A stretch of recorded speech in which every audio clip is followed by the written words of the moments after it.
ஸ்டாலின் தொடரட்டும் தமிழ்நாடு வெல்லட்டும் அப்படின்னு ஒரு பாட்டை திமுக திராவிட மாடல் அரசாங்கம் விளம்பரப்படுத்த ஆரம்பிச்சிருக்காங்க. உண்மைக்குமே ஸ்டாலின் அவர்களுடைய இந்த 5 ஆண்டு ஆட்சி தொடர்ந்தால் என்ன நடக்கும் தெரியுமா? பல இடங்கள்ல குற்ற சம்பவங்கள் அதிகரிக்கும். அது காரணமான இடத்துல ஒரு குற்றவாளியா திமுக கட்சிக்காரன் தான் இருப்பான். போதைப் பொருளுடைய பழக்க வழக்கங்கள் அதிகமா இருக்கும். அதை விற்கக்கூடிய இடத்துல ஒரு திமுக கட்சிக்காரன் தான் இருப்பான்.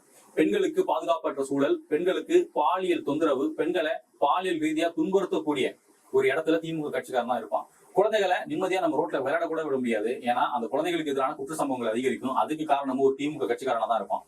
இங்க தமிழ்நாட்டில் இருக்கக்கூடிய மண் வளத்தை, கனிம வளத்தை கொள்ளையடிக்கக்கூடிய கொள்ளையர்களா இந்த திமுக கட்சி சம்பந்தப்பட்ட நபர்கள் தான் இருப்பாங்க. அதை எதிர்த்து கேட்டா கொலை செய்யவும் துணியக்கூடிய இடத்துல திமுக சட்டமன்ற உறுப்பினர்கள் இருப்பாங்க. இங்க இருக்கக்கூடிய மக்கள் தங்களுடைய அடிப்படை உரிமைக்காகவும், அடிப்படை தேவைக்காகவும், அடிப்படை வாழ்வாதாரத்துக்காகவும் பல போராட்டங்களை முன்னெடுப்பாங்க. போராட்டம் செய்யக்கூடிய நபர்களை இங்க இருக்கக்கூடிய திமுக அரசாங்கம் கைது பண்ணும். காவல்துறையை தன்னுடைய நேரடி கட்டுப்பாட்டுல வச்சிருக்கக்கூடிய ஸ்டாலின் அரசாங்கம் இங்க பல லாக்அப் டெத்ல பல அப்பாவி நபர்களை கொல்லுவாங்க. நீட் ஒழிப்பு அப்படின்ற ஒரு நாடகத்தை அரங்கேற்றி இங்க பல மாணவர்களையும் கொல்லுவாங்க. தொடர்ந்து பாஜக உள்ள வந்துடும் அப்படின்ற ஒரு பூச்சாண்டி காமிச்சு இங்க பட்டியலின மக்களுக்கு எதிரான பல வன்முறைகளை கையில் எடுப்பாங்க நம்ம திமுக காரங்க. இப்ப சொல்லுங்க, மீண்டும் ஸ்டாலினுடைய ஆட்சி தொடரணுமா?